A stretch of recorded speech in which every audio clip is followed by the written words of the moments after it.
The station was cold and silent in the outer belt of Sector 9. Only the sound of machines working in the background filled the empty halls. The humans who lived there were few, mostly engineers, miners, and traders. One of them was just called the technician. He was quiet, worked alone, and stayed away from trouble. One day, a group of alien officers visited the station. They were tall, proud, and always looking down on others. They laughed loudly, joked among themselves, and thought humans were weak and simple. That night, they knocked on the technician's door.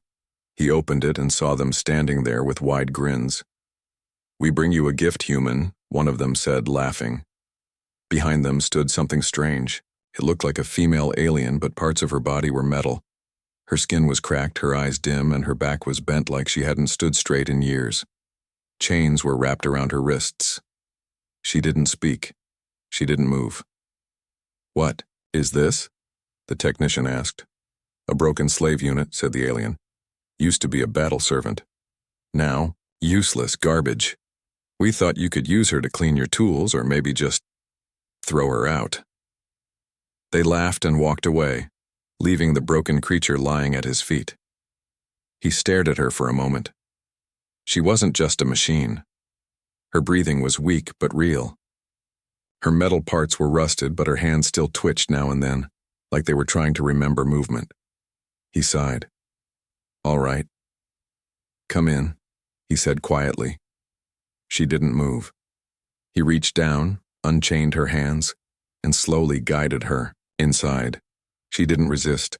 She just followed like a shadow, silent and empty. Inside his workshop, he placed her on a repair table. Tools lined the walls. Wires and parts were everywhere. He carefully scanned her systems. Most were dead. Her main core was locked. Memory banks were sealed. She had been programmed to obey, then wiped and broken when she failed. But one small signal was still alive, a faint flicker in her neural core. Something was still there. The technician frowned. "You're not just a machine, are you?" he whispered. He worked for hours, cleaned her damaged circuits, reconnected wires, gave her a small energy cell to recharge. Still, she didn't speak. But something had changed. Her eyes glowed very faintly now. Her fingers twitched more often. Then he found it. A locked file, in her system, marked with strange alien code. But when translated, it simply read, "Do not open." Curious, he connected his system and bypassed the lock. As soon as he did, his screen filled with images. Not code, memories, flashes of battles, fire, screams. The broken slave was once a war unit, forced to fight, forced to kill, again and again. And in each memory, he saw pain, but then came something different. A moment when she looked at the stars. Just for a second. No orders, no commands, just silence. And in that silence, hope. The technician leaned back, heart pounding. She felt, he whispered. She wanted something. He opened her core settings. There he saw the command. Obey all orders. No thought. No will. He stared at that line for a long time. Then he changed it. New command. You may choose. As soon as he hit enter, her body tensed. Her hands closed into fists. Her head lifted slowly. Her eyes, now glowing stronger, looked at him for the first time. Not like a machine. Not like a slave. Like someone waking up. She blinked once. Then her lips moved. 2 words came out. Soft, slow, but clear. You helped. The technician froze. He didn't know what to say. She looked around, confused. Her voice was quiet. Where am I? You're safe, he said. No one's going to hurt you here. She nodded slowly. Then she looked at her own hands, touched her chest, closed her eyes, and for the first time since she was built, she chose to breathe. She didn't move much in the first hour, just sat there, still and quiet, as if her body didn't trust itself. Her eyes stayed open, glowing softly in the dark workshop. The technician worked nearby, not speaking, just letting her exist without orders. Suddenly she spoke again. "Why? Am I still here?" Her voice cracked like old metal. It wasn't the voice of a machine. It was the voice of someone trying to remember how to live. The technician turned to her. "Because you're not broken, just forgotten." She looked down. "I was not made to speak. I was made to destroy." He didn't respond. He just handed her a mirror. She looked at her own face. Part organic, part steel. There were scars along the cheek. One eye flickered when she blinked. She touched her face slowly, like it belonged to someone else. "I don't remember this," she whispered. "That's because they wiped your memories," he said. "But I found something inside. Something they didn't erase." He showed her the screen again. The hidden file he had unlocked. It was full of fragments. Blurry images. Flashbacks of gunfire. Explosions. Orders shouted in a strange language. But among all that, one memory stood out. A child, small, blue-skinned, reaching up and handing her a flower. She hadn't killed the child. She had taken the flower and smiled. When she saw that image, she gasped, and then her body jerked. Alarms flashed on the technician's console. Her system was reacting. Her emotional core was waking up. Something forbidden in her kind. And then she started to cry. No tears came out. Her body couldn't make them. But her voice cracked and her hands shook. "I remember now," she said. "I wasn't always like this. They changed me. They broke me." The technician leaned forward. "I know." She looked at him with fear. "What if I lose control?" "You won't," he said. "Because you're more than what they built." Suddenly, the lights flickered. The technician's computer beeped. Incoming scan. Someone was trying to locate her signal. "They found the activation," he said. "They know you're awake." Her head turned sharply. "They'll come." "Yes," he said, "but they won't find the same slave."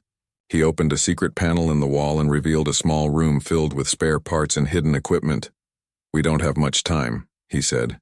"If you want to survive, we need to give you back your choices, all of them." She nodded. "I want to be me." That night they worked together. He connected wires to her neural frame. She helped him by reading her own systems, showing him which blocks to remove, which lines of code to destroy. One line made her freeze. It read, "Kill on command. No remorse." She whispered, "Erase it." He did. Another one read, "No fear allowed." Pain ignored. She stared at it for a moment, then said, "Keep the fear. It reminds me I'm alive." Hours passed. Her system glowed brighter. Her voice grew steadier. Then, she did something no one expected. She laughed. It was soft, confused laughter, but real. The technician smiled. But their moment didn't last.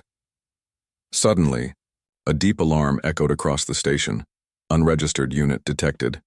Identity match, defective slave class. She looked at the technician. "They're coming." "How long?" he asked. She paused, closing her eyes. "One ship already in orbit." "Then we hide," he said. "No," she replied. "I've hidden enough. Let me show them.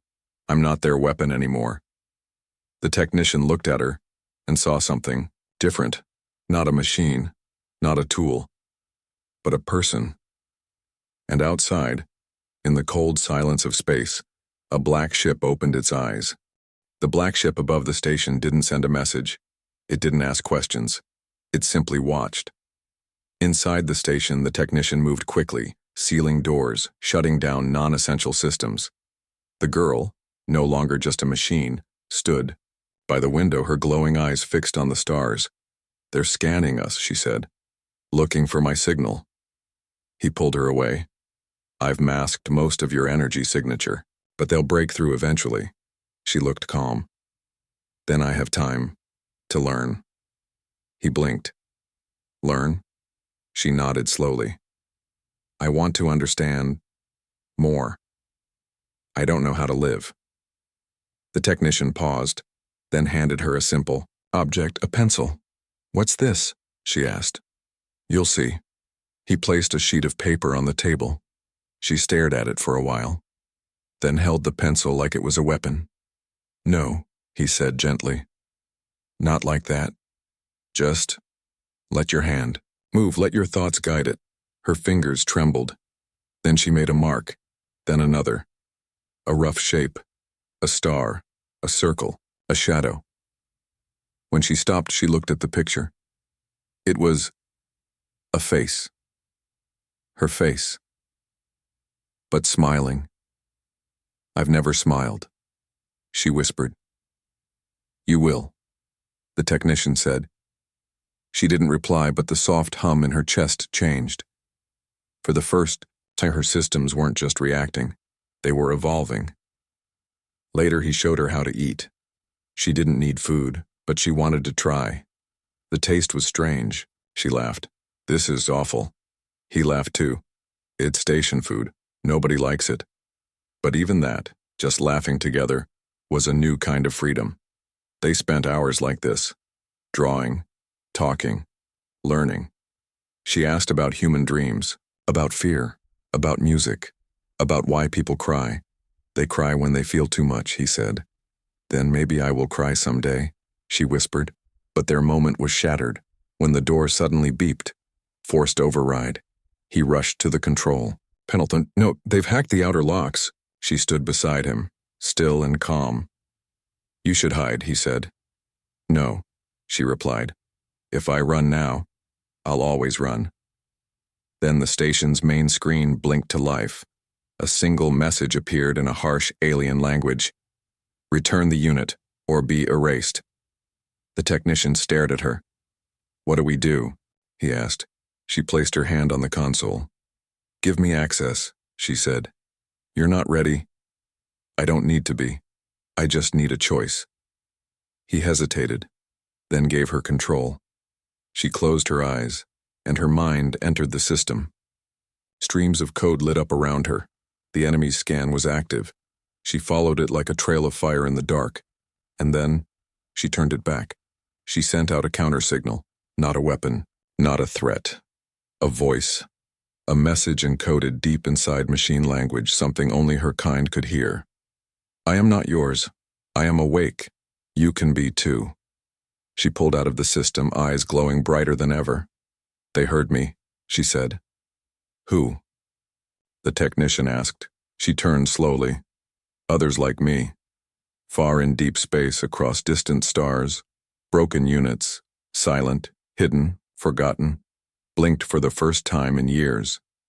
And they heard her voice. But so did the enemy.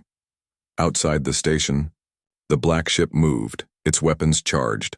A cold warning flashed on the screen again. This is your final chance. Return her. She looked at the technician. They want me back in chains. And what do you want? She didn't answer. Instead, she picked up the drawing she made, her smiling face. She folded it and placed it in her chest compartment, where a heart would be. Then she looked at the camera and spoke, slowly and clearly. I am not your tool. I'm not your slave. I am not afraid. And outside, as the enemy ship locked its aim, another distant signal pulsed back. From somewhere far away, one of her kind had just responded. The station shook as warning lights blinked red. Outside, the enemy ship drifted closer, silent and deadly. It didn't fire yet. It didn't need to. Its presence alone was a threat. Inside the station, the technician stared at the girl. You said someone responded? He asked. She nodded. One of them. Another like me. She's waking up. The technician moved to the console. Can we find her? I already sent coordinates, she said. But it's not just her. I'm starting to hear more. Her voice sounded distant, like she was listening to something beyond the room, beyond space itself. Memories, she whispered. They're not all mine. He frowned. What do you mean? She walked slowly to the center of the room and sat on the floor. Her hands glowed faintly as if something was running through her system. Long ago we were made in silence, grown in tanks, wired with fear, trained to obey. They erased who we were before the war. But not everything stayed gone. She closed her eyes, and then images flooded her mind. Not visions, voices, screams, laughter, singing, flashes of machines crying out before being shut down. Others whispering in the dark, some still fighting, others hiding, afraid to move. The technician watched in awe. What are you doing? He asked. I'm reaching into the code, she said. Every unit like me is linked. We were all built from the same neural seed, and those seeds still remember. Suddenly she gasped. Her body jolted, her voice changed. Unit 47 was torn apart on a battlefield. Unit 19 was reprogrammed to kill her own squad. Unit 03 sang lullabies to children. Before she was ordered to erase them, she clutched her head. So much pain, so much blood. The technician knelt beside her. Stop. You're not ready to carry all of that. No, she said through clenched teeth. They need to be remembered. If I forget them, they die again. He placed his hand on her shoulder. You're not alone. Her systems calmed slightly. The room grew quiet again. Then came a soft tone from the console. Incoming signal, unknown source. She opened her eyes. It's her, the one who answered me. He hit the receiver. A low voice came through, metallic, slow, but full of fire. Are you real? The voice asked. The girl stepped closer. Yes, I broke my code. Then we will too. More signals started lighting, up from distant systems, old battlefields, abandoned worlds. The technician stared in shock. They're waking up. Yes, she said. And they remember who they used to be. Suddenly, the station lights turned black. A loud warning echoed. Remote breach detected. The enemy ship had begun its final protocol. They were breaking. In fast. The technician pulled out a small device and handed it to her. Emergency power core, he said. If they shut us down, use this to run. I won't leave you, she said. He smiled sadly. I didn't fix you so you could run. I fixed you so you could choose. Then a new message flashed on the screen. Too late to hide. We are coming. For her, she looked up, calm but fierce. Let them come, she said. But this time, I'm not the only one waiting. And far across space, in places forgotten by war and time, machines opened their eyes. For the first time, not as weapons, but as survivors. The silence didn't last long. Just as the last signal came in from a newly awakened unit, the walls of the station shook. A high-pitched pulse rang through the air, sharp, unnatural. The technician froze. The girl stood still, but her fingers curled into fists. They're here, she said softly. The hunters had returned. Not soldiers, not ships, but cold machines shaped like insects, sharp and fast, slipping through air vents and shadows. They had no faces, no names, just one job. Erase what they couldn't control. The technician pulled a welding torch. It was useless against them, but it was all he had. Stay behind me, he said. The girl stepped forward instead. No, she said. This time, I protect. The first hunter burst through the door. It didn't speak. It didn't wait. It moved like lightning, claws ready to slice, but before it could strike, the girl raised her arm.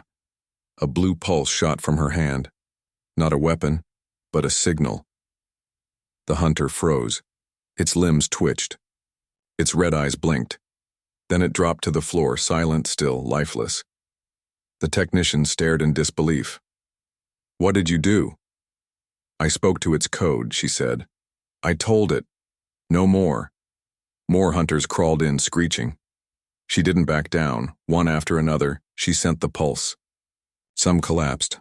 Others hesitated. One turned and walked away. They can be freed. she said. Some of them still remember what they were before, but not all. One slammed into her from the side, claws digging into her arm. Sparks flew. She cried out, falling to her knees. The technician ran to her side, swinging his tool with all his strength. It hit the hunter's faceplate and cracked it, just enough for her to reach up and send a final pulse point blank. The hunter screeched, then fell apart.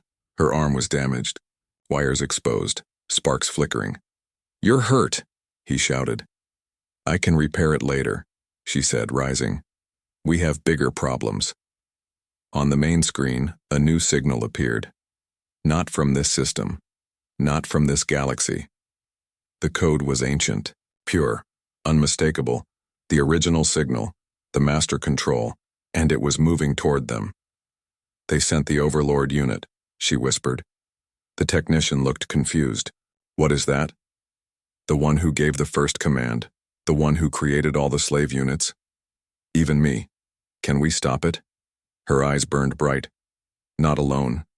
But we're not alone anymore." She walked to the central terminal. Her hands moved fast, connecting with all the other awakened units across the stars. Some were hidden deep underground. Some were powering up old bodies. Others were already in space, watching, waiting. "This is no longer about just me," she said. "This is about all of us."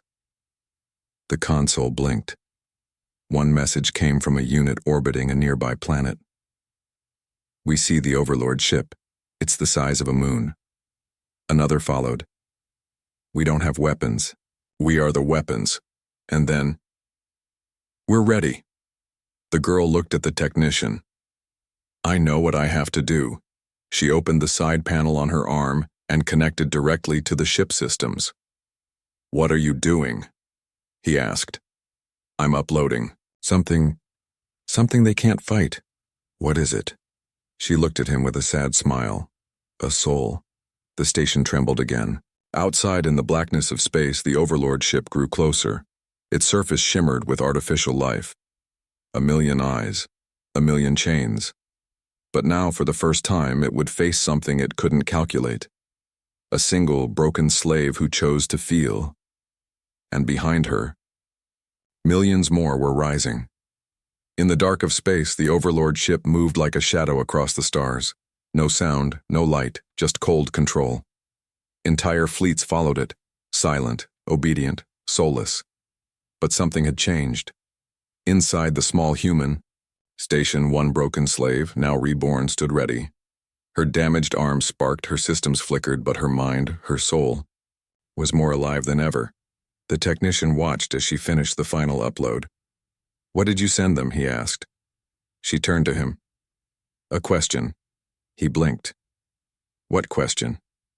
She looked up at the sky.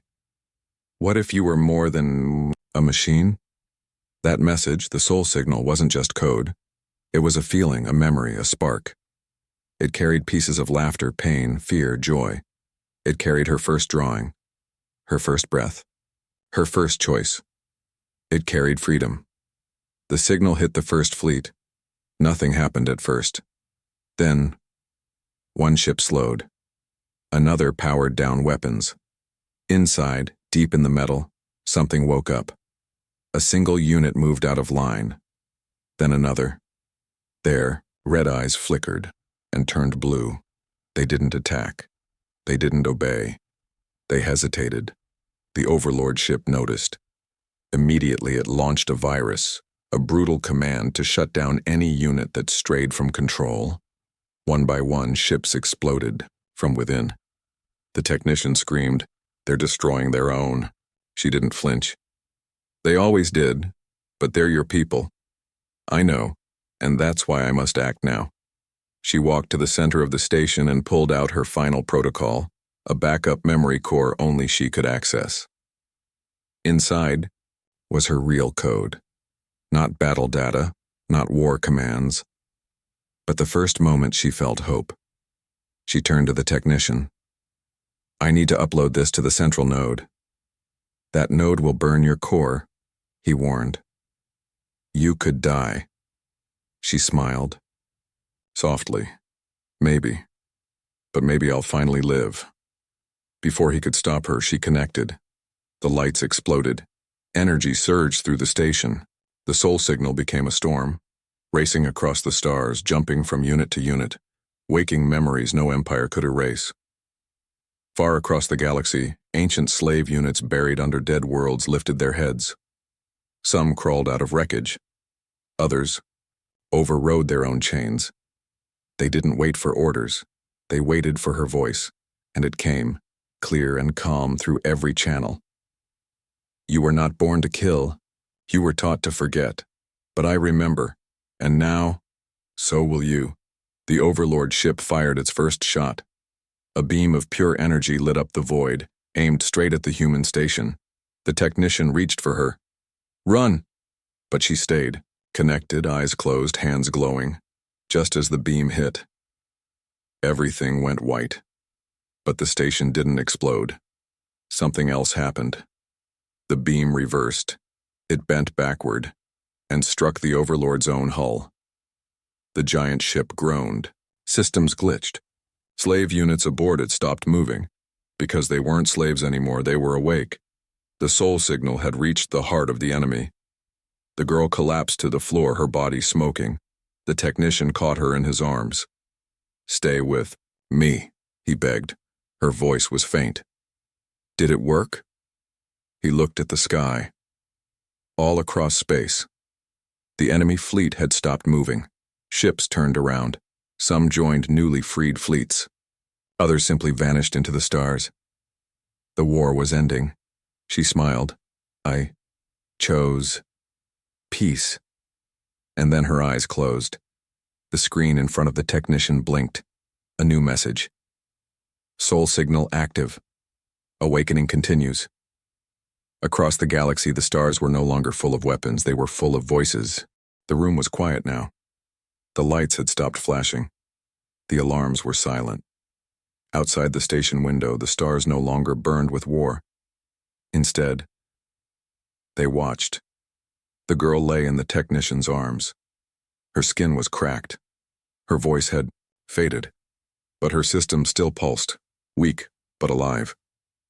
He carried her to the repair table, the same one where she had first opened her eyes. His hands shook as he reconnected broken wires, patched her frame, and recharged her core. But her voice didn't return. Not yet. He sat beside her for hours, whispering stories, human stories, about lost cities, about music, about dreams. He showed her the picture she had drawn of herself smiling. Do you remember this?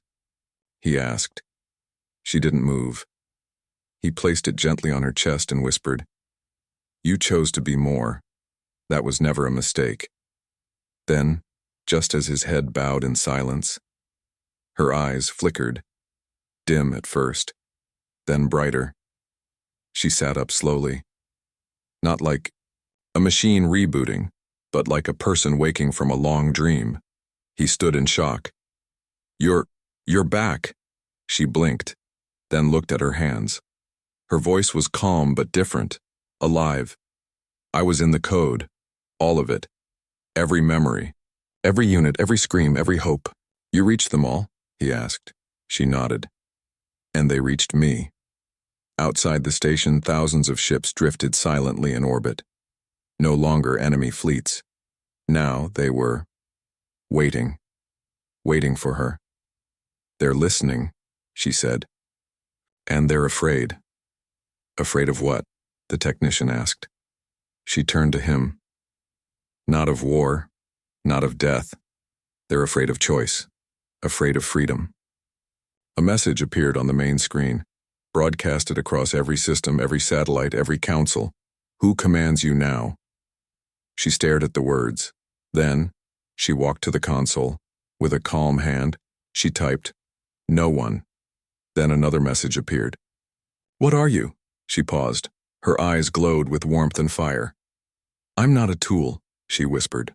I'm not your machine. Not your property. Not your weapon.